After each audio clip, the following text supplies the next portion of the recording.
ایک موضوع پہ میں چاہتا ہوں ذرا آپ سے تفصیلی استفادہ کریں ہم اور سننے والے، اور وہ یہ ہے کہ ہم دیکھتے ہیں آج کل کے دور میں ہر آدمی کی رسائی ہے، اپنی بات پہنچانے میں وہ قدرت رکھتا ہے، جدید وسائل کے ذریعے فوراً سے اس کی بات پہنچ بھی جاتی ہے ہر پہلو پر، جس سے وہ عدم واقفیت یا عدم مناسبت رکھتا ہے، اپنی تنقید کا اظہار بھی کر دیتا ہے اور سننے والے بھی فوراً اس تنقید کا جواب دے دیتے ہیں۔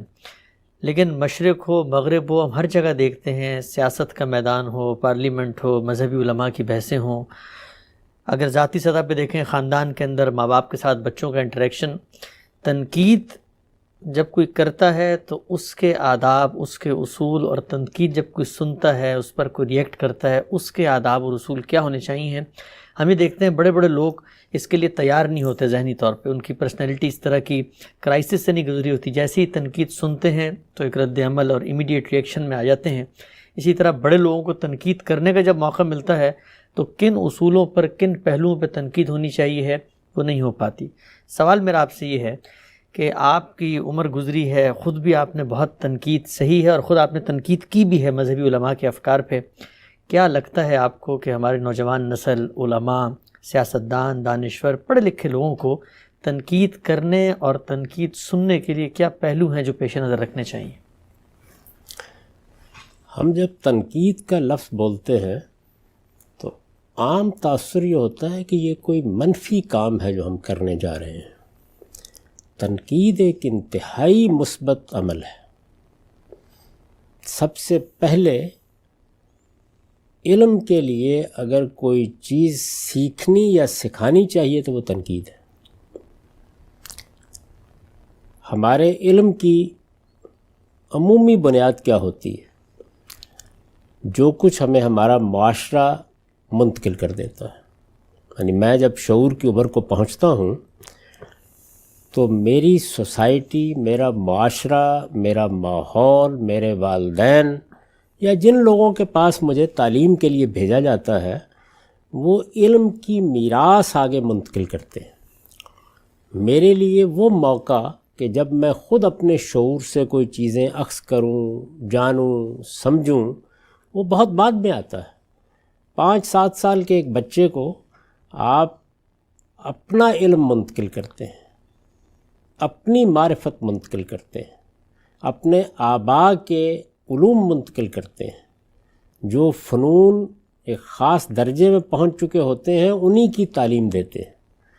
تربیت بھی، سوسائٹی کے آداب بھی ظاہر ہے کہ جو پہلے سے متعین معروف ہوتے ہیں وہی آپ سکھاتے ہیں۔ تو اسی لیے پہلے 12 سال کی تعلیم اصلاً ریسیو کرنے کی چیز ہوتی ہے، یعنی مجھے لینا ہے۔ دینے والے والدین ہیں، معاشرہ ہے، ماحول ہے، یا بحثیت مجموعی پوری انسانیت کے علوم ہے، تو وہ مجھے جیسے کہ وہ میرے وجود میں آنے یا شعور کی عمر کو پہنچنے تک ڈیولپ ہو چکے ہیں، وہ امپارٹ کیے جاتے ہیں، وہ مجھے دیے جاتے ہیں۔ وہ والدین بھی دے رہے ہوتے ہیں، وہ مسجد میں جاتا ہوں تو مولوی صاحب بھی دے رہے ہوتے ہیں، وہ میں کسی مجلس میں بیٹھتا ہوں تو وہاں کے بڑے بھی دے رہے ہوتے ہیں، میں کسی مدرسے میں جاتا ہوں، اسکول میں جاتا ہوں تو وہاں پر اساتذہ بھی دے رہے ہوتے ہیں۔ تو یہ علم جو ہے یہ پہلے دن جب دیا جائے، یہ بتانا چاہیے کہ اس پر اکتفا کرنا چاہتے ہو تو پھر تو آنکھیں بھی بند کر سکتے ہو، کان بھی بند کر سکتے ہو۔ اگر علم کی اس میراث کو آگے بڑھانا چاہتے ہو تو جیسے علم حاصل کر رہے ہو ایسے ہی اپنے اندر تنقید کا دائیا پیدا کرو۔ یعنی یہ صرف کرٹیسزم ہے، صرف تنقید ہے، جو آپ کو جو کچھ دیا گیا ہے اس کا بھی صحیح شعور بخشتی ہے، اور یہی ہے کہ جو آپ کے لیے یہ موقع پیدا کرتی ہے کہ جو کچھ دیا گیا ہے اس کے نقائص، اس کی خامیاں سمجھ کر آپ علم کے راہوار کو آگے بڑھا سکیں۔ تو اس لیے تنقید کے سوا علم کے آگے بڑھنے کا کوئی اور راستہ ہی نہیں ہے۔ ہم جب تنقید کا لفظ بولتے ہیں تو ہماری فوری توجہ دوسروں کی طرف ہوتی ہے۔ سب سے پہلے تنقید کا عمل آپ کے اپنے لیے شروع ہوتا ہے، یعنی مجھے میرے والدین نے جو کچھ دیا، مجھے میرے اساتذہ نے جو کچھ دیا، مجھے میرے ماحول نے جو کچھ دیا، جو میں نے کتابوں میں پڑھا، جو میراث مجھ کو منتقل ہوئی مجھے اس پر تنقید کرنی ہے. تو یہ گویا میرے اپنے اثاثے کی تنقید ہے. یہ جو مجھے میراث ملی ہے یہ اس کی تنقید ہے. اس کو آپ ایک مثال سے یوں سمجھیے کہ کسی شخص کو اگر اچانک ایک آپ نے مفتاح یا چابی پکڑا دی ہے کہ یہ پوری حویلی تمہارے لیے ہے، تو آپ اندر جا کے اگر اس کی تنقید ہی نہیں کرتے کہ آپ کو ملا کیا ہے تو آپ اس کو استعمال بھی ٹھیک طریقے سے نہیں کر سکیں. اور ہمارے ہاں وہ پہلا کام تو لوگ کرتے ہیں، استاد کر رہا ہے، والدین کر رہے ہیں، دانشور کر رہے ہیں، پہلا کام یعنی میراث منتقل کر دی. تھوڑی دیر کے لیے فرض کیجئے کہ آپ ارسطو کے بعد کے زمانے میں ہیں، تو آپ فلسفے کے یا اس زمانے کی طبیعیات کے یا اس زمانے کی نفسیات کے یا اس زمانے کے ادب کے جو مقدمات طے ہو چکے ہیں وہ آپ کو کسی اسکول کسی مدرسے میں پڑھا دیے گئے، انہیں آپ چیلنج کرتے ہیں. یہ چیلنج کرنا، یہ تنقید کرنا، یہ ان کی تنقیح کا عمل شروع کرنا، یہ چھوٹے سے چھوٹے درجے میں بھی شروع ہو جانا چاہیے. تو جب یہ شروع ہو جاتا ہے تو پھر آپ کی پوری شخصیت یہی ہوتی ہے کہ آپ ایک طرف اپنے ظرف میں چیزیں ڈال رہے ہوتے ہیں اور دوسری طرف اسی کے اندر آلات رکھ کے جائزہ لے رہے ہوتے ہیں کہ ان میں ہے کیا در حقیقت. تو یہ تنقید ہے جو آپ کے لیے راستہ کھول دیتی ہے آگے بڑھنے کا. کسی علم میں بھی آپ کسی فن میں کسی ہنر میں داخل ہو کے دیکھ لیں، ابتدا یہیں سے ہوگی.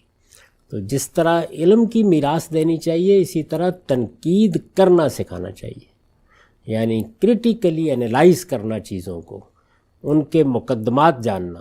اس کے لیے بعض بڑی اصولی چیزیں ہیں جو ہمیشہ ذہن میں رکھنی چاہیے.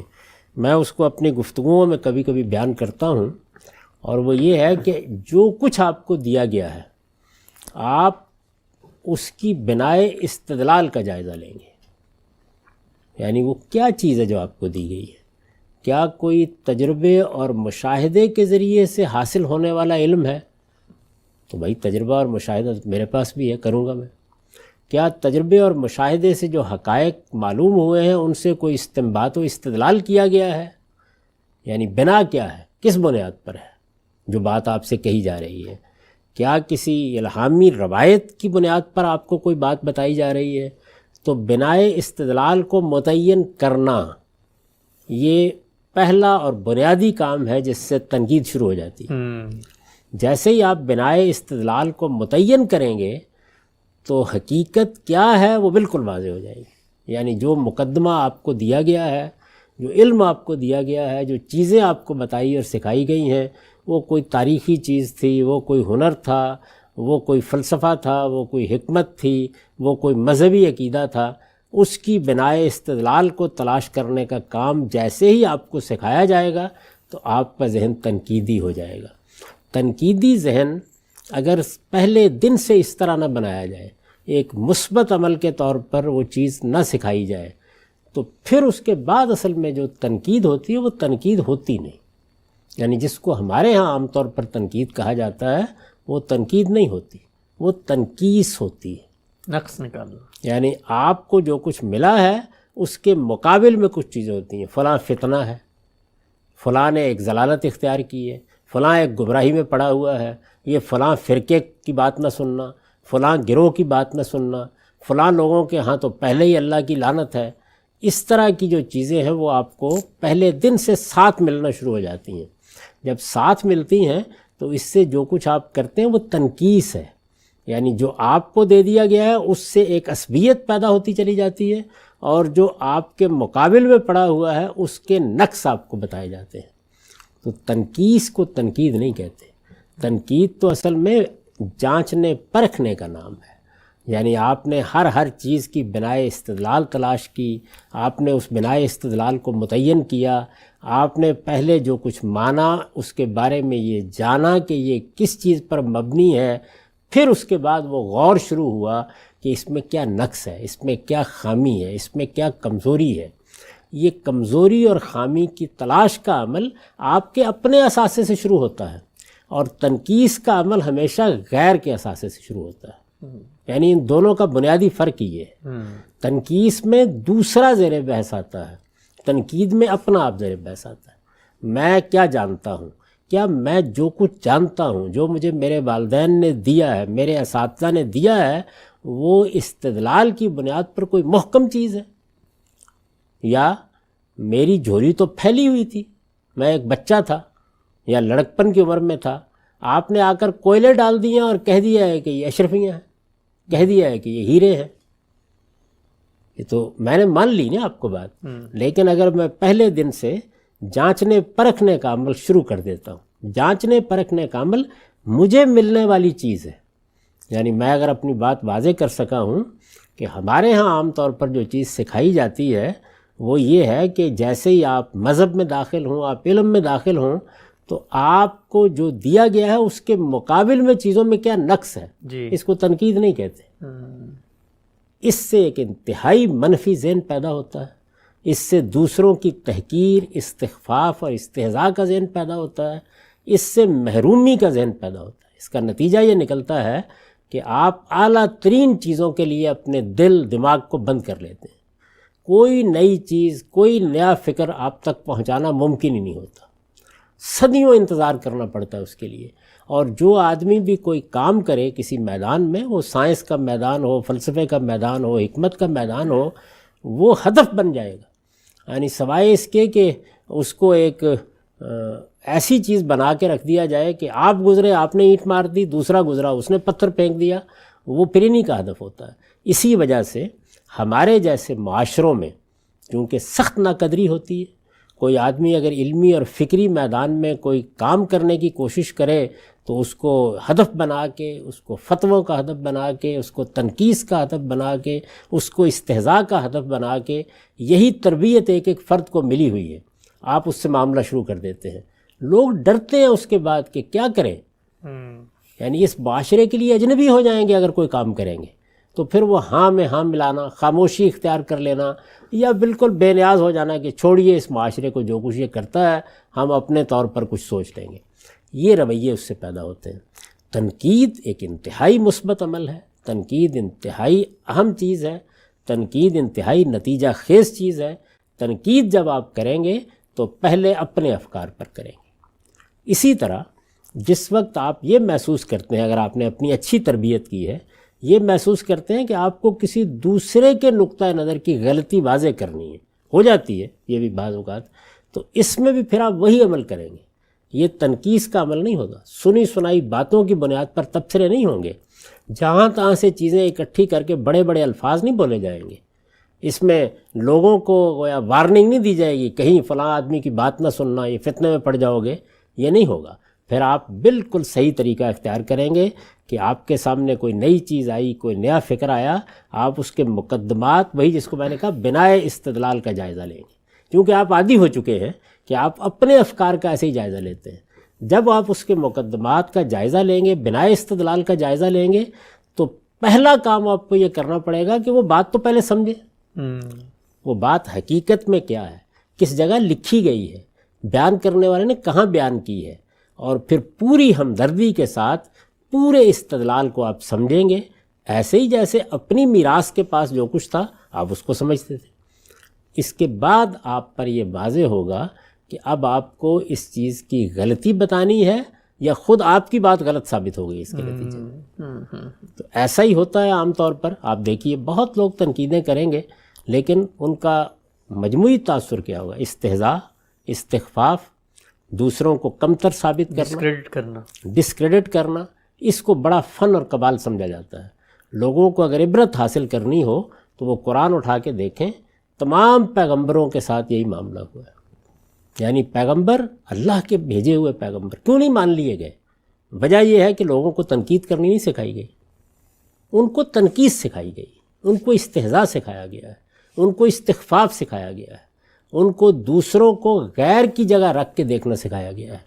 اگر یہ سکھایا جاتا کہ یہ علم آج ایک نیا پیغمبر آ گیا ہے، محمد الرسول اللہ مکے میں پیدا ہو گئے ہیں، تو ہمیں بات کو سننا اور سمجھنا ہے پہلے۔ تو آپ دیکھیے کہ قرآن مجید کی کتنی صورتوں میں ہے کہ یہ لوگ ہیں کہ جن کے پاس دل ہیں لیکن سوچنے کے لیے تیار نہیں، آنکھیں دیکھنے کے لیے تیار نہیں، تو یہ کیا اندھے ہو گئے تھے کیا؟ وہ اسی طرح انسان اپنے آپ کو بصیرت سے اور عبرت سے محروم کر لیتا ہے کہ اس کو تنقید کی تربیت ہی نہیں ملی، اس کو تنقیص کی تربیت ملی، تو پیغمبر کے نقائص ڈھونڈنے کا کام شروع ہو جاتا ہے۔ بس اس کے بعد یہ پتھر مار دیا، یہ اینٹ پھینک دی، اور اس کو بڑا کمال سمجھا جاتا ہے۔ یہاں تک کہ طائف میں بھی اگر لہو لہان کر دیا ہے تو مطمئن ہوتے ہیں کہ ہم نے اپنے آباء کے دین کا دفاع کر لیا ہے۔ تو یہ حفاظت، یہ دفاع، آپ نے دیکھا ہوگا ہمارے ہاں فلاں چیز کا تحفظ ہونا چاہیے۔ تحفظ کیسے ہوتا ہے؟ دوسروں کو مارنے سے۔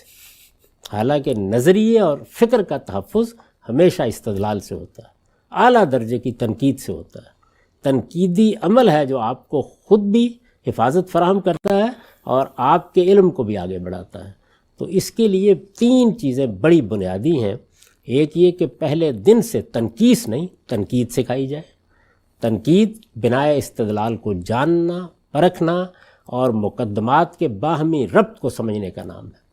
دوسرے، جب آپ کے سامنے کوئی نئی چیز آئے تو اس کے بارے میں انتہائی ہمدردی کے ساتھ پہلے یہ جاننے کی کوشش کرنا کہ کہنے والا کیا کہہ رہا ہے، کس مقدمے کی بنیاد پر کہہ رہا ہے، اس کی بنائے استدلال کیا ہے، اس درجے میں جاننا کہ میں نے اپنے دونوں بزرگوں سے، مولانا سید ابو اللہ صاحب مودودی سے بھی اور مولانا امین حسن اصلاحی سے بھی ہمیشہ یہ سنا کہ جب آپ دوسرے کی بات پر تنقید کا فیصلہ کریں تو پہلے اس کی بات کو اس طرح بیان کریں کہ وہ بھی کہہ اٹھے کہ میں اس سے بہتر طریقے سے اپنی بات نہیں بیان کر سکتا۔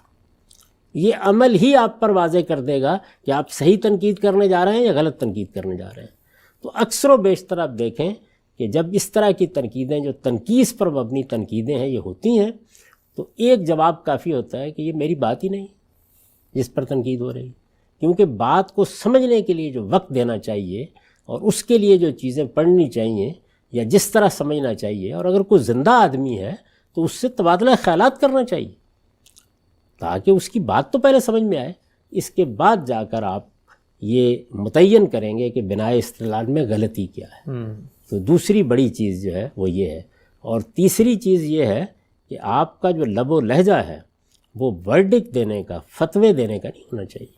آپ کا لب و لہجہ علمی طریقے سے کسی چیز کی شائستگی کے ساتھ غلطی واضح کرنے کا ہونا چاہیے۔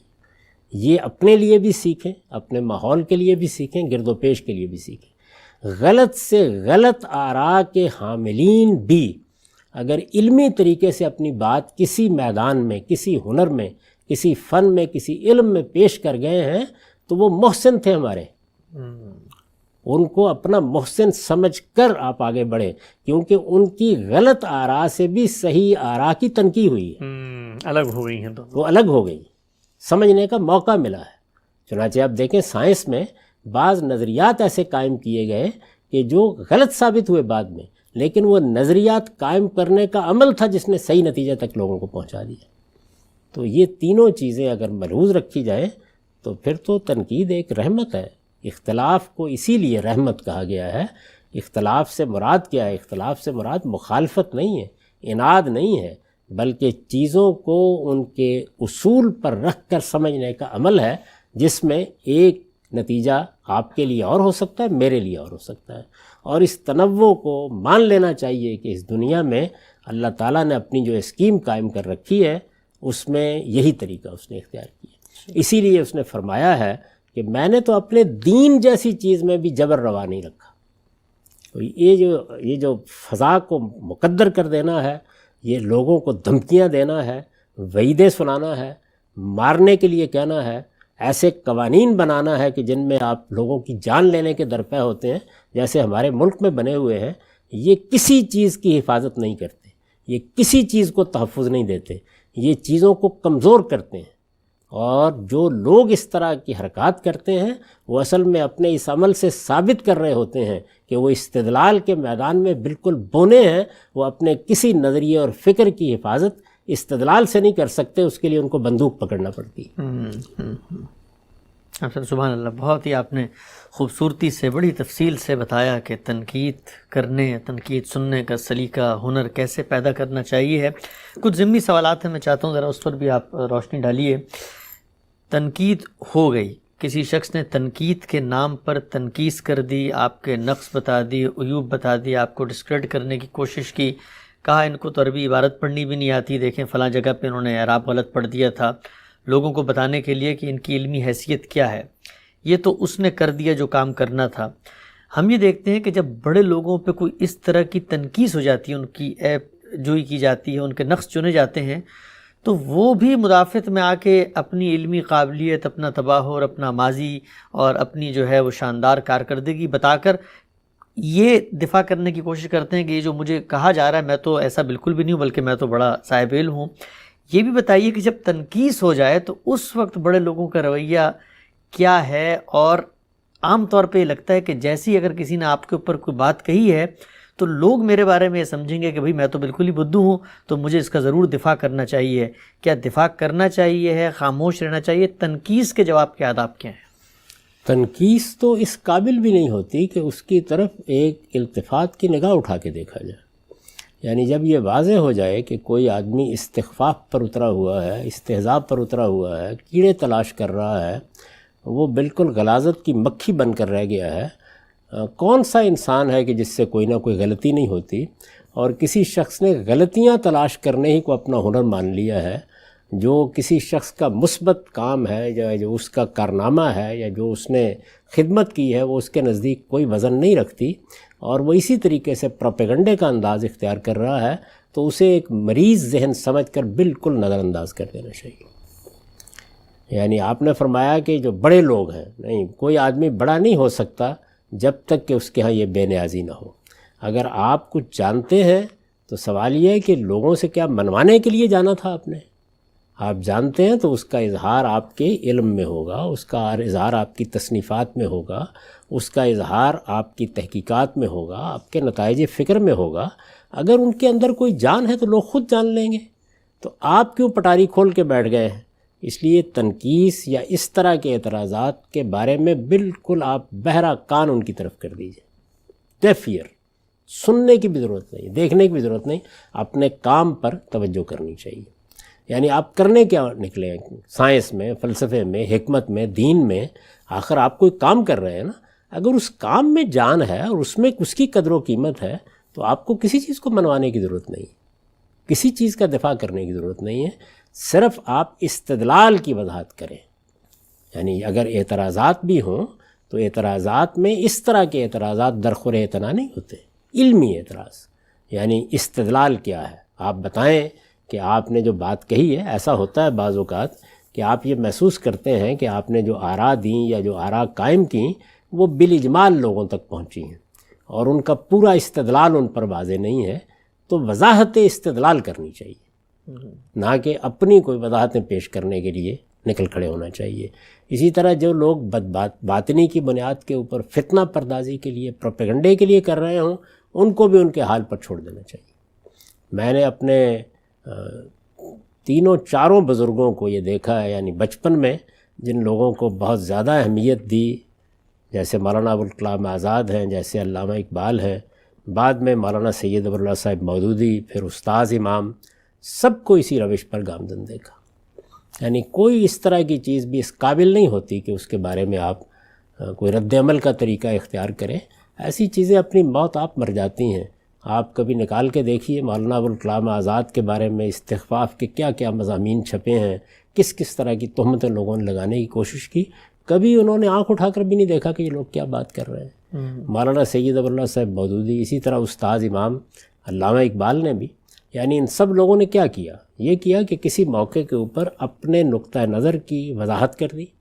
آپ کوئی اعتراض کر رہے ہیں، وہ علمی اعتراض ہے تو اس کا جواب دے دیا، اس کی توضیح کر دی تاکہ لوگوں کے علم میں اضافہ ہو، وہ کسی چیز کو اس کی بنیاد سے سمجھ جائیں.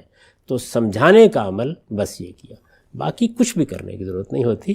ایسی باتیں بہت لوگ کرتے ہیں اور ان کی کوئی عمر نہیں ہوتی، وہ اپنی عاقبت خراب کر رہے ہیں. آپ کیوں اس میدان میں اتر رہے ہیں؟ چھوڑ دیجئے ان کو حال کے اوپر، اور کوشش کیجئے کہ اپنا وقت کا ایک لمحہ بھی اس طرح کے جواب الجواب میں ضائع نہ کریں. ٹھیک، لیکن ہم سب اگر مثلا ہمارا کوئی استاد ہے، ہماری کوئی محبوب شخصیت ہے، اس کی قابلیت یا اس کی جو جس کو آپ کہتے ہیں اس کو اگر کسی زبان پہ ملکہ عبور یا دسترس حاصل ہے اس کو کوسچن کیا جا رہا ہے، اس کو بلکہ میں اس کو اور سادگی سے بیان کر دیتا ہوں تاکہ اس میں کوئی ہمارے لیے تربیت کا پہلو ہو۔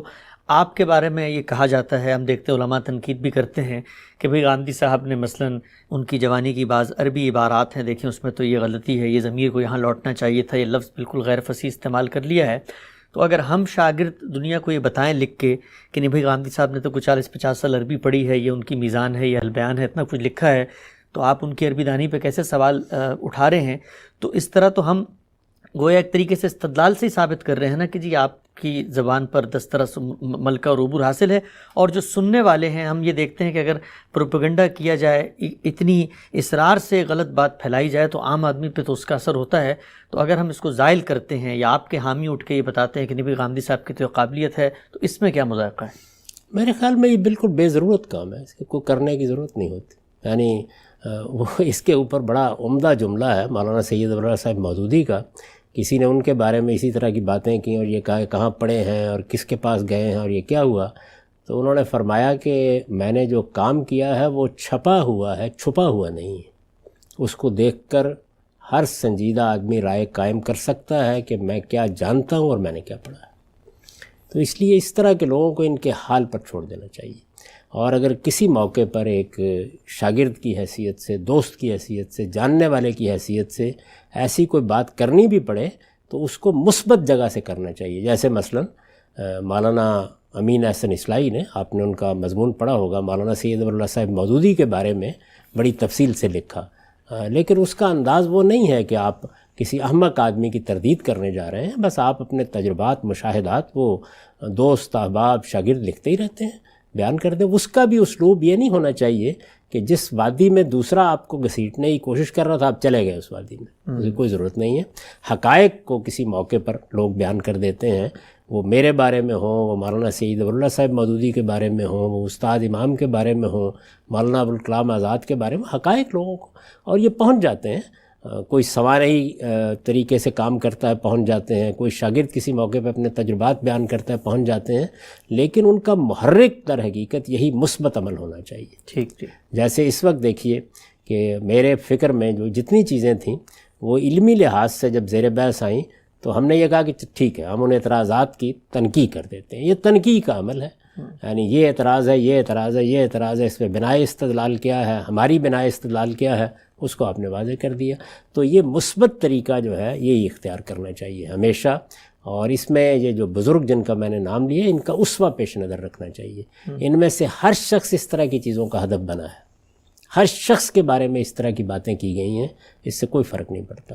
آپ جو کچھ ہیں وہ آپ کا کام منوائے گا، اور جو کچھ آپ نہیں ہیں اس کا دعویٰ کرنے سے کچھ حاصل نہیں ہوگا۔ ٹھیک۔ اچھا ہم سے بھی بتائیے گا کہ ایک آدمی جو ہے وہ اتنی گہرائی سے کوئی فلسفہ، کوئی نظریہ، کوئی علم پیش کرے اور پتا پانی ایک کرے اور چٹائیوں پہ بیٹھ کے اس نے جو چٹائی توڑ محنت اور چربی گھلانے والی صحیح اس نے کی ہو، اس نے ایک مقدمہ پیش کیا، ایک کتاب لکھی، لیکن کوئی شخص جو ہے وہ مثلا ایک جملہ اٹھاتا ہے اور جملہ اٹھا کے کہتا ہے بھئی اس میں تو مثلا عربی کی غلطی ہو گئی ہے، یا اس میں جو ہے عرب کی غلطی ہو گئی ہے۔ آپ کے ساتھ ہم یہ دیکھتے ہیں کہ اکثر ہوتا ہے، آپ نے اتنی لمبا کوئی لیکچر دیا ہے، اتنی گہری بات کی ہے، ایک نیا پہلو، نیا دروازہ کھولا ہے، لیکن کوئی شخص کہتا ہے بھئی یہ مثلا یہ لفظ جو ہے وہ صحیح نہیں پڑا۔ تو میں بطور ایک انسان کے پوچھنا چاہتا ہوں آپ سے، ہم بھی انسان ہیں اور انسان کی اپنی بھی عزت نفس، اس کے جذبات، اس کی ایک شخصیت ہوتی ہے۔ آدمی کو بہت برا لگتا ہے، عام طور پہ تو یہی ہوتا ہے کہ بھائی ایک مثلا مستری بھی اگر ایک پوری عمارت بنائے اور اس میں ایک اینٹ ہلکی سی ٹیڑھی ہو اور آ کر کوئی شخص اسی پہ تبصرہ کرنے لگ جائے تو اس کا بھی دل دکھتا ہے۔ تو کیا آپ کا بھی، میں جاننا چاہتا ہوں کیا ان چیزوں سے دل دکھتا ہے جب آپ کو یہ کہا جاتا ہے کہ مثلا آپ نے یہ عبارت جو ہے وہ ٹھیک نہیں پڑھی ہے، اس میں مثلا غلطی ہو گئی تھی کبھی کسی موقع پہ، یا کوئی الف لام رہ گیا ہے، یا کوئی اعراب کی غلطی ہے، یا کوئی تنوین غنہ رہ گیا ہے، تو آپ ایسے موقعوں پہ کیا کرتے ہیں تاکہ ہم بھی آپ سے سیکھیں کہ کنٹرول کرتے ہیں، اندر اس کو غم کو گھلاتے ہیں، کبھی اظہار کر دیتے ہیں، ہوتا کیا ہے، کیسے فیس کرتے ہیں؟ نہیں کچھ نہیں، مطلب یہ ہے کہ ایک آدمی کو اگر فرض کر لیجئے کہ یہی تربیت ملی ہے کہ اس نے اس طریقے سے کیڑے چننے ہیں، تو آئندہ کوشش کریں گے کہ اس کے لیے کوئی کیڑا نہ پیدا کیا جائے، بس اور کیا۔ یعنی اپنے آپ کو بہتر کرنا چاہیے، اس میں رد عمل کی کیا ضرورت ہے؟ ہم انسان ہیں، کسی بھی انسان سے کسی موقع پر کوئی غلطی ہو جاتی ہے، علم کی غلطی ہو جاتی ہے، استدلال کی غلطی ہو جاتی ہے، برسوں ایک لفظ کو بول رہے ہوتے ہیں لیکن کسی گفتگو میں یا کسی بات چیت میں بعض اوقات آپ اس کا تلفظ غلط کر دیتے ہیں.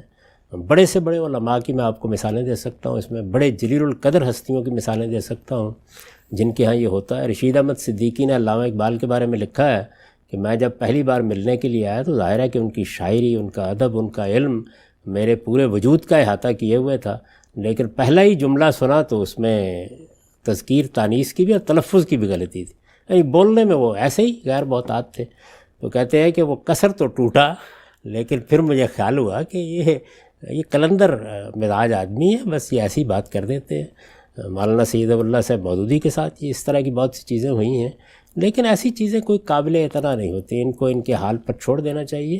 توجہ اس پر دینی چاہیے کہ آپ کی اگر کوئی غلطی بتا رہا ہے تو آپ پر احسان کر رہا ہے، وہ آپ کا محسن ہے، اور آپ اس پر دل میں شکریہ ادا کر کے آئندہ اپنے آپ کو اور بہتر کریں. کوشش کریں کہ جو بشری تقاضوں سے بھی بعض غلطیاں ہو جاتی ہیں یا کوتاہیاں ہو جاتی ہیں، ان سے بھی اپنے آپ کو بچانے کی صحیح کریں. اپنی بات پر توجہ دیں، اپنی پریزنٹیشن پر توجہ دیں، اپنے اسالیب پر توجہ دیں. اور اگر کوئی اس طرح کی چیز کسی نے بیان کی ہے، اکثر و بیشتر اس میں ہوتا کیا ہے کہ آپ چونکہ کیڑے تلاش کرنے کے لیے نکلے تھے تو اس وجہ سے بارہا آپ دیکھیے، اس کی بہت مثالیں ہیں. ابوالکلام آزاد کے بارے میں ہے، اقبال کے بارے میں ہے. ایک یہ بال جبریل میں ایک عنوان لکھا الارض للہ، تو اس کا جو املا ہے اس پر ایک بڑے جلیل القدر عالم نے یہ تنقید کی کہ اقبال تو عربی زبان جانتے تھے، میر حسن کے شاگرد ہیں، لیکن دیکھیے کیسا غلط املا کیا ہے. تو اس طرح کی بہت سی چیزیں جو لوگ کرتے رہتے ہیں، اس سے کسی کے علم میں کوئی فرق نہیں پڑتا، اس میں کسی کے مقام پہ کوئی فرق نہیں پڑتا. یہ سب چیزیں ہوتی رہتی ہیں اس طریقے سے. کوئی ریکنسٹرکشن کے بہت سی عبارتوں کے بارے میں لوگ بہت سی تنقیدیں کرتے ہیں، لیکن ریکنسٹرکشن کے ذریعے سے جو خدمت اقبال نے انجام دے دی اور جو راستہ کھول دیا اور جس طرح سے ایک بہت بڑی ضرورت کی نشاندہی کر دی، اصل میں قابل تحسین وہ ہے، نہ کہ اس کے جملوں کی تحلیل کے مبتدا کہاں تھا اور خبر کہاں تھی. تو میرے نزدیک اس طرح کی چیزیں جو ہیں، ان سے بالکل آنکھیں بند کر کے اپنے آپ کو بہتر کرنا چاہیے. اس دعوے میں انسان کیوں مبتلا ہو کہ مجھ سے تو غلطی ہو ہی نہیں سکتی؟ کیوں؟ غلطیاں، ہم انسان ہیں، غلطیاں ہوں گی، ہم سے کوتاہیاں ہوں گی، یہاں پاؤں پھسلے گا. یہ دیکھیے کہ ایک اعلیٰ درجے کا عالم کسی غلطی کو کیسے دیکھتا ہے. میں نے یہ واقعہ لکھا ہے استاد امام کے بارے میں کہ وہ اپنے استاد کے سامنے عبارت پڑھ رہے تھے اور ترمذی غالباً زیر بحث تھی، تو کسی موقع کے اوپر عرفہ کو عرفہ پڑھ دیا. تو مولانا عبد الرحمن مبارک پوری جو ترمذی کے شارح ہیں، وہ ان کے استاد بھی تھے، ان سے انہوں نے حدیث پڑھی. تو انہوں نے کہا کہ اما انا فلا عارف عرفہ، مجھے تو نہیں معلوم یہ عرفہ کیا ہوتا ہے. تو آگے سے کہتے ہیں کہ میں نے اسی شان کے ساتھ جواب دیا کہ جہاں تک میرا تعلق ہے تو مجھے یہ معلوم نہیں کہ عرفہ کیا ہوتا ہے. تو انہوں نے کہا راجل لغت اٹھاؤ، دیکھو. اس میں دیکھا تو استاد کی بات ہی ٹھیک تھی. تو آپ دیکھیں کہ اس پر جو جملہ انہوں نے بولا، انہوں نے کہا کہ ولی جواد اللہ، بھائی بعض اوقات اصیل گھوڑا بھی پھسل جاتا ہے. سبحان اللہ. تو اس لیے اعلیٰ درجے کے لوگ جو ہیں وہ اس طرح کی چیزوں کو اس طرح دیکھتے ہیں. باقی یہ ہے کہ ایسی چیزیں کوئی قابل اعتنا نہیں ہوتی، ان کی طرف آنکھ اٹھا کے بھی نہیں دیکھنا چاہیے. البتہ جو کوئی آپ پہ تنقید کرتا ہے، ہمیشہ اس کے لیے احترام کے جذبات اپنے اندر رکھیے. اس نے برا طریقہ اختیار کیا، برا رویہ اختیار کیا، برا اسلوب اختیار کیا، یہ اس کے لیے ہے. اس نے اگر کوئی واقعی غلطی کی نشاندہی کر دی ہے تو آپ اپنی غلطیوں کی اصلاح کریں، اور یہ مان کر اصلاح کریں کہ ہم انسان ہیں، غلطیاں ہم سے ہوتی ہیں. تو اس سے آپ کے جذبات میں کبھی برانگیختی پیدا نہیں ہوگی، کبھی آپ خواہ مخواہ پستی کی باتیں دوسروں کے بارے میں نہیں کریں گے، بلکہ دعا کریں گے کہ اللہ تعالیٰ ان کو توفیق دے، وہ اور غلطیوں کی نشاندہی کرتے رہیں اور آپ اپنے آپ کو بہتر کرتے رہیں. ٹھیک. ہم سب دو اطلاقی سوالات اسی پہلو سے میں پوچھنا چاہوں گا. ہمیں اکثر یہ بھی مشکل پیش آتی ہے کہ ہم کسی ادارے میں، کسی نظم کے تحت ایک ذمہ داری کے مقام پر ہیں، کسی کے افسر ہیں، کوئی ہمارا ماتحت ہے.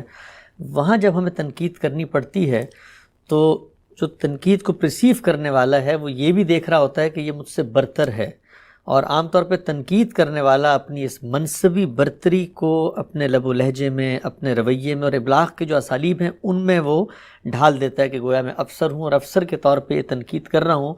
اس طرح کے مواقعوں پہ آپ کیا مشورہ دیں گے کہ جن لوگوں کو یہ مشکل، اور دفتروں میں ظاہری بات ہے جب آپ کے ماتحت کوئی کام کر رہا ہو تو آپ کو تنقید بھی کرنی پڑتی ہے، بھئی کام ٹھیک نہیں ہے، اس کو ٹھیک کرو، لیکن وہ بیلنس کیسے رہے کہ آپ اپنی منصبی برتری کے زوم میں کسی کی عزت نفس مجروح نہ کر دیں؟ دیکھیے، اگر کوئی آدمی افسر ہے یا آپ کا حاکم ہے یا کسی موقع پر اس کو کوئی برتری کی جگہ دی گئی ہے تو اس کے اندر ایک باپ کی شفقت ہونی چاہیے. یعنی تنقید تو کرنا پڑ جاتی ہے، بعض اوقات شاگردوں پر کرنا پڑ جاتی ہے، ماتحتوں پر کرنا پڑ جاتی ہے. تنقید یہاں پر بھی ایک مثبت عمل ہے، لیکن دوسرے کو یہ احساس ہو کہ آپ اسے اٹھانا چاہتے ہیں، آپ اسے بنانا چاہتے ہیں، آپ اس کے کیڑے نہیں چن رہے، بلکہ آپ کی کوشش یہ ہے کہ چھوٹی سے چھوٹی چیز میں بھی یہ پرفیکٹ ہو جائے، اس کے اندر کمال پیدا ہو. تو ایک استاد کی اپنے شاگردوں کے بارے میں یہ خواہش ہوتی ہے. اگر کوئی آدمی کسی ادارے کا سربراہ ہے یا کہیں کسی ذمہ داری کے منصب پر فائز ہے تو اس کی اپنے ماتحتوں کے بارے میں یہی خواہش ہونی چاہیے کہ یہ بنائے جائیں، یہ بڑھائے جائیں، یہ برتر کیے جائیں، ان کو بہتری کی طرف لے جایا جائے، ان میں سے اعلیٰ درجے کے انسان پیدا کیے جائیں. اگر آپ کا رویہ ایک باپ کی، ہم اپنے بچوں کے بارے میں کیا کرتے ہیں؟ ان کی تذلیل کرتے ہیں، ان کی تحقیر کرتے ہیں. ہمیشہ ہماری کوشش یہ ہوتی ہے کہ ان کی غلطیوں اور کوتاہیوں میں عفو و درگزر کا رویہ اختیار کر کے ان غلطیوں اور کوتاہیوں کو دور کرنے کی تربیت ان کو دی جائے، کس طرح سے وہ اپنی غلطیوں کو درست کریں اور بہتر جگہ پہ جائیں.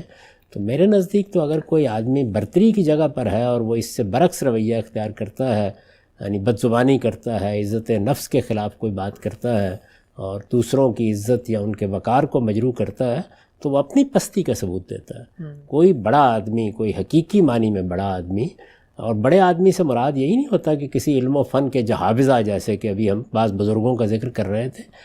زندگی کے مختلف مراحل میں آپ کو جب بھی کوئی برتری حاصل ہوتی ہے تو آپ اس دائرے میں ایک بڑے آدمی ہوتے ہیں. تو بڑے آدمی کو اپنی بڑائی کا یہ احساس اپنے اندر پیدا کرنا چاہیے کہ اگر میں علم کی وجہ سے بڑا ہوں یہاں، میں اقتدار کی وجہ سے بڑا ہوں یہاں، حسن کی وجہ سے بڑا ہوں یہاں، دولت کی وجہ سے بڑا ہوں یہاں، اپنے کسی پس منظر کی وجہ سے بڑا ہوں، بزرگی کی وجہ سے بڑا ہوں، تو یہ اللہ کی عنایتیں ہیں. اور اللہ کی ان عنایتوں کا حق یہی ہے کہ میں دوسروں کے لیے سراپا شفقت ہوں. میرا پروردگار کتنا صاحب شفقت ہے کہ اس نے میری کوتاہیوں اور غلطیوں کو کس طرح نظر انداز کر رکھا ہوا ہے. تو ہمیشہ اپنے اوپر دیکھنا چاہیے. اور رسالت مآب صلی اللہ علیہ وسلم نے کیا خوب بات فرمائی ہے کہ اگر تم اپنے کسی بھائی کی ایک غلطی یا کوتاہی یا کسی گناہ پر پردہ ڈالتے ہو تو اللہ تمہارے 70 عیبوں پر قیامت میں پردہ ڈالے گا. سبحان اللہ. پردہ ڈالنے کا مطلب یہ نہیں ہوتا کہ آپ کسی غلط چیز کے ساتھ کھڑے ہو جائیں یا غلط گواہی دیں، نہیں، اس کا مطلب یہ ہوتا ہے کہ عفو و درگزر سے کام لیں. خود رسالت مآب صلی اللہ علیہ وسلم کو منافقین تک کے بارے میں یہ کہا گیا کہ واعف عنہم، آپ عفو و درگزر کا رویہ اختیار کریں، وشاورہم فی الامر، اور یہ جو معاملہ اس وقت ہے اس میں ان کے ساتھ مشاورت بھی کرتے رہیں، یعنی جاری رکھیں اس معاملے کو.